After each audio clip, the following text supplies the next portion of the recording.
عملنا مع بعض بسكوت العيد، عملناه بالسمنة وعملناه بالزبدة، عملناه بالمكنة وكمان بكيس الحلواني، وكانت النتيجة في منتهى الروعة والجمال، ناعم ومقرمش وبيدوب في البق دوبان، طعمه عامل زي البيتي فور. كمان عملنا البيتي فور والصابليه، عملناهم بمقادير مظبوطة جدا جدا وبخطوات مرتبة، وكانت النتيجة زي ما انتم شايفين كده، حاجة تشرف وتفرح. النهاردة استكمالا لمسيرة مخبوزات العيد، هنعمل الغريبة الناعمة الدايبة اللي بتدوب في البق دوبان بطعمها المميز جدا جدا. كمان هقول لكم ازاي تعملوا الاشكال اللذيذة دي والجذابة بخطوات بسيطة جدا جدا. مقاديرنا النهاردة مظبوطة من الاخر. بس قبل ما نبتدي وصفتنا، بتمنى تدعموني بلايك للفيديو، ويا ريت تشتركوا في قناتي اسمها مطبخ ناهد فاروق، وكمان مكملين لاخر الاسبوع في مخبوزات العيد. هنبتدي دلوقتي مقادير الغريبة. معانا كوبايتين من السمنة، ولازم السمنة تكون متجمدة لكن مش في الفريزر، يعني لازم تكون بالقوام اللي انتوا شايفينه ده. لو السمنة كانت سايحة ما ينفعش نستخدمها ابدا في الغريبة، النتيجة هتكون غريبة ناشفة، وفي الاخر هتقولوا ان انتوا عملتوا المقادير مظبوطة لكن الغريبة ما طلعتش ناعمة. لا، حطوا السمنة في التلاجة ربع ساعة على الاقل لغاية ما تبقى بالقوام اللي انتوا شايفينه ده. كمان ضفت كوباية الا ملعقة من السكر الناعم، وانا نقصت ملعقة من كوباية السكر علشان احنا ما بنحبش الحاجة مسكرة زيادة عن اللزوم، وفي الحقيقة كانت المقادير مظبوطة جدا. في البداية هحرك السكر مع السمنة بالملعقة علشان السكر ما يطرش مني على الرخامة، وبعدين هشغل المضرب على سرعة واطية برضو علشان السكر ما يطلعش بره الطبق، وهنبتدي نعلي السرعة شوية شوية لغاية ما ندوب كل السكر في السمنة، ونلاحظ ان القوام هيبقى فوم معانا كده ودايب وناعم. كل ما هتضربوا السمنة مع السكر اكتر هتحصلوا على غريبة ناعمة اكتر، يعني ما تستعجلوش وادوا الحاجة وقتها علشان تطلع معاكم النتيجة ناجحة من أول مرة. الحاجات اللي بتبقى على جدران الطبق دي طبعا بننزلها وبنضربها كويس جدا جدا مع باقي الخليط. دلوقتي خلاص احنا حصلنا على القوام الجميل اللي احنا شايفينه ده، وطبعا هتلاحظوا ان لونه بيفتح. بعدين ضفت 4 كوبايات من الدقيق، والدقيق لازم يكون منخول. كمان ضفت 2 باكت من الفانيليا وذرة ملح. هراجع معاكم المقادير تاني بسرعة علشان ما تنسوش. استخدمنا كوبايتين من السمنة، ولازم السمنة تكون ماسكة نفسها كده في التلاجة، ما تحطوش السمنة في الفريزر علشان هتغلبكم انتوا بتضربوها بالمضرب، هتكون قاسية قوي معاكم. وبعدين حطيت كوباية الا ملعقة من السكر الناعم، وبعدين حطيت 2 باكت من الفانيليا وذرة ملح. بعدين هنبتدي نلم العجينة زي ما انتوا شايفين كده بالراحة، ما ينفعش نعجن العجينة علشان ما يطلعش فيها عرق وتبقى ناشفة معانا. انا بجمعها بالراحة كده بصوابعي لغاية ما تبقى عجينة متماسكة زي ما انتوا شايفين كده وما بتلزقش. ما تختبريش العجينه بايدك اللي انت كنتي بتعجني بيها، لان كده كده هتلزق فيها. استني شويه هتلاقي السمنه تشربت او الدقيق تشرب السمنه وبقى معاكي بالقوام اللي انت شايفاه ده. لو بصمت معاكي يبقى انت محتاجه دقيق، لو ساحت معاكي يبقى انت محتاجه دقيق، لو شققت معاكي يبقى انت كده كترتي الدقيق. فلو سمحتوا ضيفوا ملعقه كده من الدقيق، او ممكن تضيفوا 4 كوبايات الا ملعقه من الدقيق لغايه ما تحصلوا على النتيجه اللي انتوا شايفينها دي. عجينه حلوه ومتماسكه، لما تضغطي عليها ما بتشققش. لو شققت معاكي اعرفي ان الدقيق كتر منك، ولو ساحت في ايدك او بصمت يبقى كده محتاجه تزودي لها مثلا ملعقه دقيق. المهم لازم نحصل في النهايه على العجينه اللي انتوا شايفينها دي، عجينه ناعمه وما بتبصمش وما بتسحش. لو انت مش واثقه من قوام العجينه ممكن تعملي واحده بس من الغريبه وتحطيها في الفرن وتسويها وتشوفيها. لو فرشت معاكي تبقى محتاجه ملعقتين مثلا من الدقيق. تمام كده، اتمنى اكون افدتكم بكل المعلومات. بنعمل الغريبه زي ما انتوا شايفين كده، وما بنضغطش عليها قوي، يعني ما تبططيهاش قوي، خليها مرتفعه.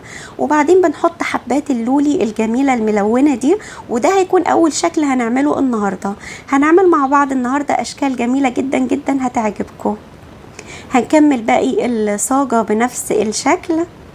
شايفين الاشكال كده حلوه قوي ومبهجه وجميله. ممكن لو مش عندك اللولي ده تحطي نص فولة من الفول السوداني، او ممكن لوز او اي حاجة عندك متوفرة ممكن تحطيها على الغريبة. الاشكال بتكون كده والارتفاع بيكون زي ما انتوا شايفين كده، ما تبططيهاش قوي الغريبة علشان كده كده هي لما بتدخل الفرن بتريح شوية. دلوقتي هنعمل اشكال تانية جميلة. انا اخدت قطعة كده من العجينة بتاعة الغريبة وهحط عليها ملعقة من الكاكاو. الكاكاو ده اللي هو الكاكاو الاسباني الخام اللي احنا بنحطه في الكيكة. بعجنها كويس. انا اخدت قطعة صغيرة علشان احنا ما بنحبش الشوكولاتة كتير، لو انتوا بتحبوا الشوكولاتة ممكن تكتروا الكمية. هنعجنها كويس كده علشان الكاكاو يدخل في العجينة كلها وما تبقاش حتة كده وحتة كده، عشان تبقى كلها كده لونها بني. اول حاجة هنعملها النهاردة هناخد يعني كور صغيرة قوي كده.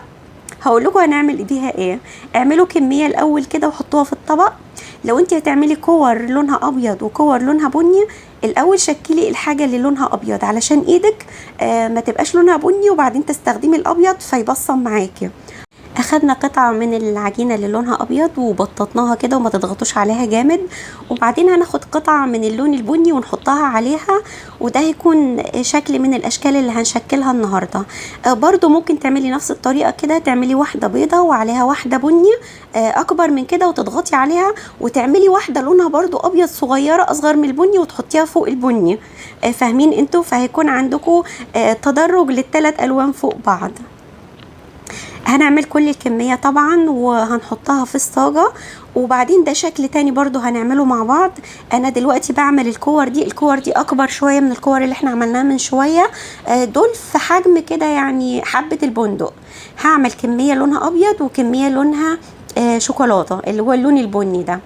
بحط واحدة كده وواحدة كده، يعني اللي هو كل اتنين بنفس اللون هيكونوا قصاد بعض.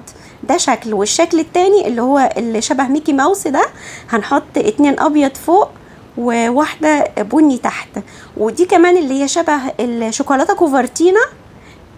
شايفين انا بعكس يعني اتنين بني وواحدة بيضة، يا اما اتنين ابيض وواحدة بني. والشكل ده اللي هو ميكي ماوس انا عكسته، حطيت اتنين بني وواحد ابيض. برضو ده شكل تاني مختلف، ممكن نعملهم كلهم ابيض ونحط في النص واحدة بنية تبقى شبه الوردة كده. انتوا بقى فنوا وتشطروا واعملوا اشكال جميله. انا عارفه ان انتوا فنانين وشطار واحسن مني وهتعملوا اشكال احسن من كده بكتير. الشكل ده بصوا انا بحب التشكيل ده احلى من الاولاني، بحطه على ايدي علشان كده اسهل، لاني بتحكم فيه اكتر من الصاجه، لاني بلفه في ايدي وبضغط عليه فبيطلع متساوي واحلى من اللي احنا بنعمله على الصاجه نفسها. بصوا كده انا عملت الاولاني ابيض في بني، والتاني العكس بني في ابيض. كمان ده شكل مختلف برضو. عملت اتنين ابيض وواحد بني وبسويهم ببعض كده فبيبقوا شبه البسكوت اللي هو بسكوت ال10 دقايق اللي احنا مرة عملناه قبل كده. بكمل نفس الاشكال كده وبعكسها، يا اما اعمل اتنين ابيض واحد بني، يا اما اتنين بني وواحد ابيض. بصوا برضو الشكل ده حلو قوي، انا بحبه جدا جدا. بتضغطي عليه فبتدخل العجينة كلها في بعضها، فبيبقى شبه الحاجات اللي احنا بنعملها. بصوا شبه البيتي فور.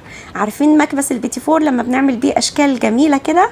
في تيب من الاشكال اللي في البيتي فور بيبقى بنفس الشكل ده بالظبط، وردة بالشكل ده.